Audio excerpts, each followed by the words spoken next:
of what they stole. Enough. Enough. I'm gonna leave before I get to, my ears are getting hot. My ears are getting hot. So you heard about all the potential legislative strategies. These are the ones that tend to be a little like, it's boring. But we could go and, I'm not gonna tell y'all what we could do. I'm not gonna tell what we could do. But we gotta do something. Yes. Right? Yes. So what we're gonna talk about now is our grassroots strategy. Our grassroots strategy is where the people actually stand up and put their bodies on the line, right? It's gonna take more than these moms right here and the two others that are not here. It's gonna take this exponentially multiplied, right? So I'm gonna give it over to Nicole. Nicole is one of the field organizers that's been helping support the moms as well.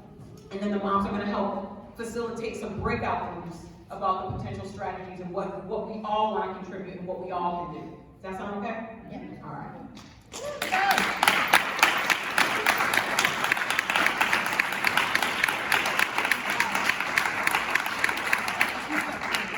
Hey everybody, thank you so much for being here tonight. My name is Nicole and I'm an organizer at ACE. I'm also a member of Community Ready Court Allies and Accomplices, which is a group of white people who live in Oakland who organize in a direct and disciplined relationship with Black leaders like Carol Fife, brothers in the back that are doing the security tonight, keeping everybody safe. Please give them a round of applause.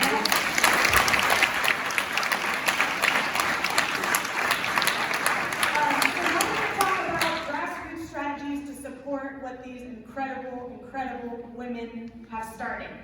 Are you guys down? You guys want to get in on this? Yeah. All right, sweet.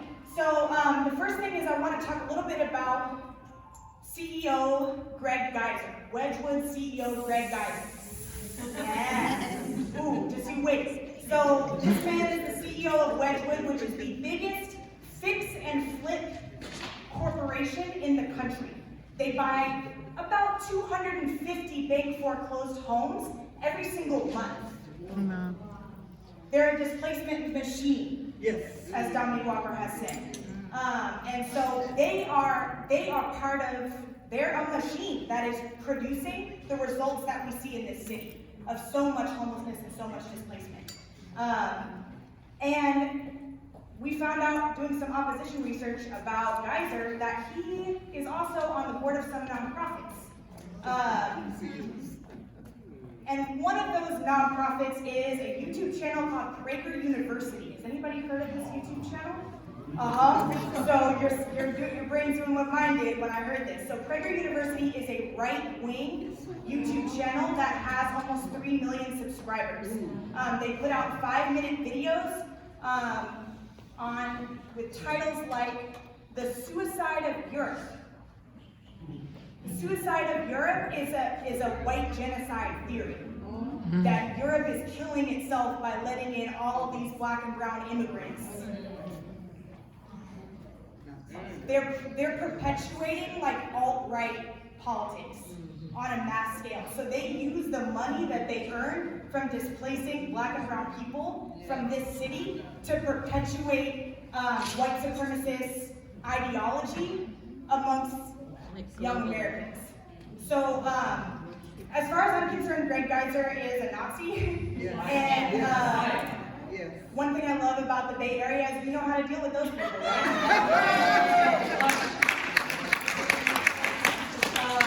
We need to make Greg Geiser, we need to make him like Barbecue Becky. Like, he needs to show his face in public. Yes. And so, Moms for Housing has a lot of supporters down in LA, which is where Wedgwood is based. I've seen some posters with Greg Geiser's face going up around Los Angeles. There may be some other things happening, cooking down in LA. But from up here, what can we do, right? They don't have offices up here, but there's some stuff we can do.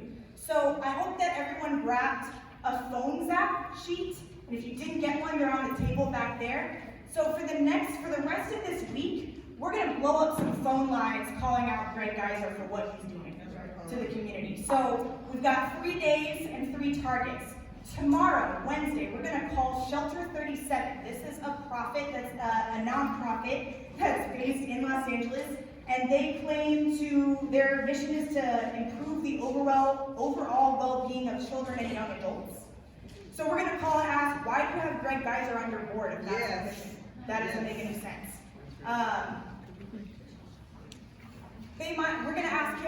We're gonna ask the nonprofit to take him off their board. They may or may not do that, but we do know that they have his cell phone number and they're gonna be calling him when they start getting these calls, right? So the goal of these phone taps is to just like hit him from so many angles, like they don't know where it's gonna come from next.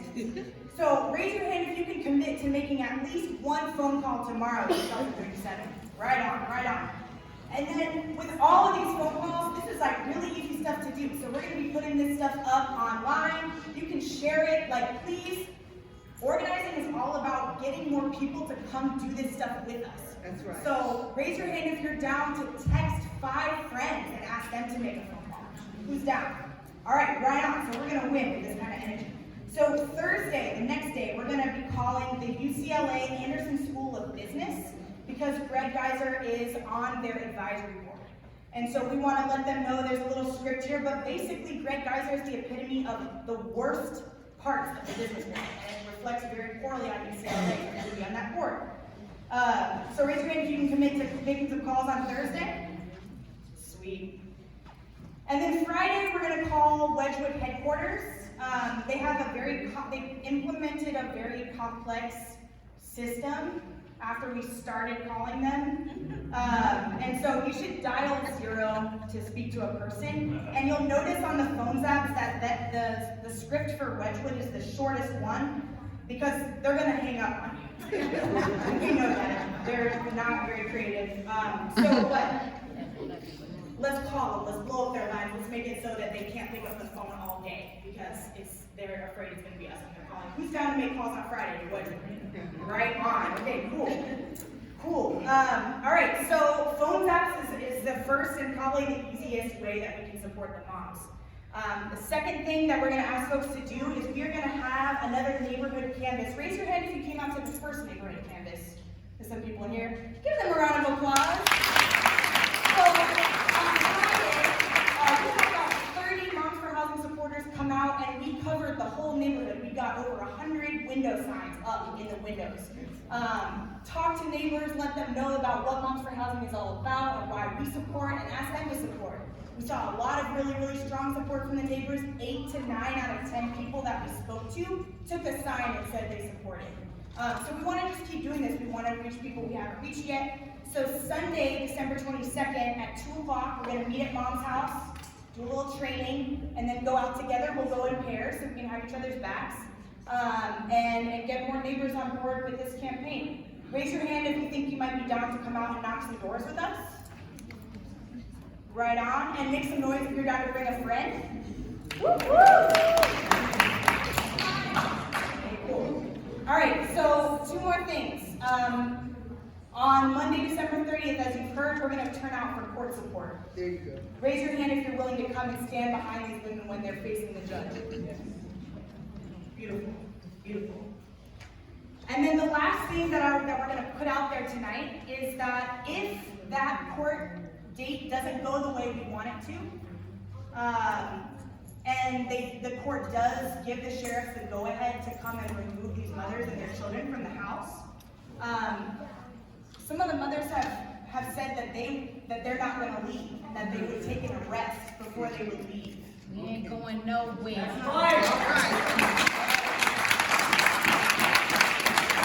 So we want to ask people to consider whether you're willing to put your body on the line and to risk arrest, to do like a sit-in, to do some civil disobedience, should the sheriffs come to evict. So I'm not going to ask you to put your hand up right now because that's a really big decision, and I think you should sleep on it, pray about it, talk to your partner, your mom, your dad, whatever about it. But I will say this, we are a community that really believes in taking care of each other and having each other's backs. So every person that does decide to take this risk, to risk arrest, we're going to have your back. So we're going to be asking you to come to a meeting, to meet with our attorneys, to fill out some forms, to make sure that if you get arrested, we're bailing you out, we're making sure that you're safe, we're making sure that everything's okay. So definitely, if you have not yet already, fill out this count on me, and please circle the civil disobedience if you're interested in potentially participating in that, so that we can follow up with you and make sure that we do this in the safest way possible. That's all I got for right now. Thank you all so much.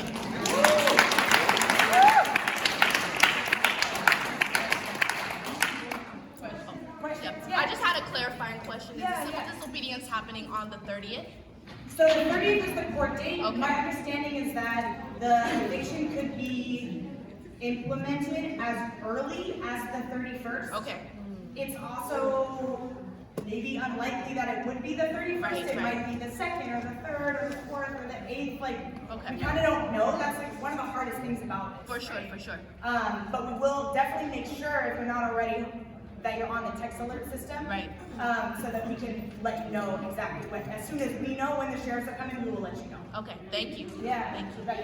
Can we also tweet at these places like this nonprofit and this Anderson school for the people who have to go around on Twitter? Yeah, absolutely. I don't know. Shelter 37 looks like not a real nonprofit. Like it's really confusing, and I don't know if they have a Twitter. But We could, like, the hashtag UCLA it and make School them of into- Business definitely does. Okay. Wedgwood doesn't. I think because they're universally hated and they don't want the public to know. Yeah. Other questions? Yes, sir. So it's a hearing date. Yeah. Because I used to be, in my past life, I was a paralegal. We used to do a housing mission. And I know that it takes, this is a hearing for your motion. To ask for a trial. Will you please just write the claim for the possession, or is it? I'm not an attorney, so I can't answer that question, but maybe, yeah. Okay, so that's, so you're trying to get ready to the case of the defendant. And if they let you in, then you can go file a motion. Okay, so we're gonna break into small groups now? How's it? We started late. Yeah. Okay. Oh, yeah, yes, ma'am. Hi, I can't tell you, how proud I am of, the mothers of my city for getting a backbone and standing up to this insanity.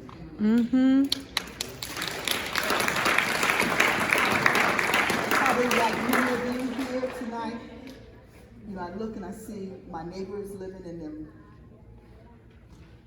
crap holes, and I am just outraged. I think that it is important that we continue to deepen the message that has started here. We are now a part of hedge fund cities. They don't want us to link that up, y'all, because this is a part of a global, we're fighting global powers that are essentially, they build housing, not to house our people, but to have shelters and to keep it closed so they can make money. We need to raise that conversation up in a big way. That's right. We're not the only city.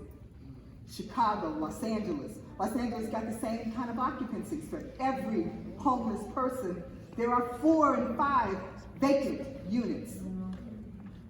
I think that what Carol introduced to us needs to also be a part of what do we lift up as a conversation that, in fact, spreads this conversation.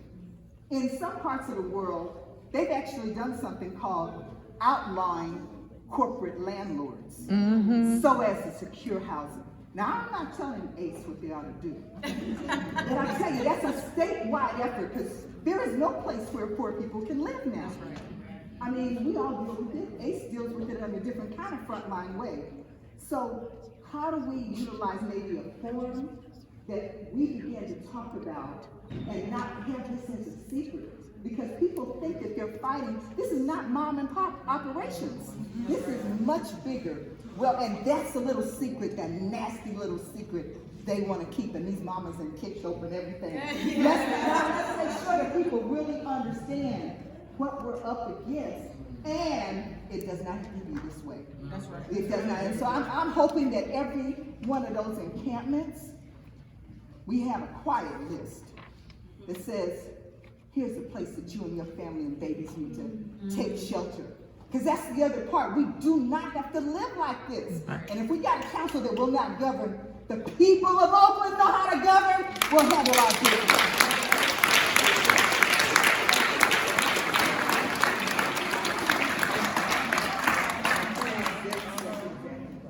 Okay, cool. So, now we wanna get together and talk with each other. So we're gonna have, each of the moms are gonna facilitate like a smaller group conversation. So we're gonna have somebody here, somebody in that corner, that corner, that corner. Let's pull our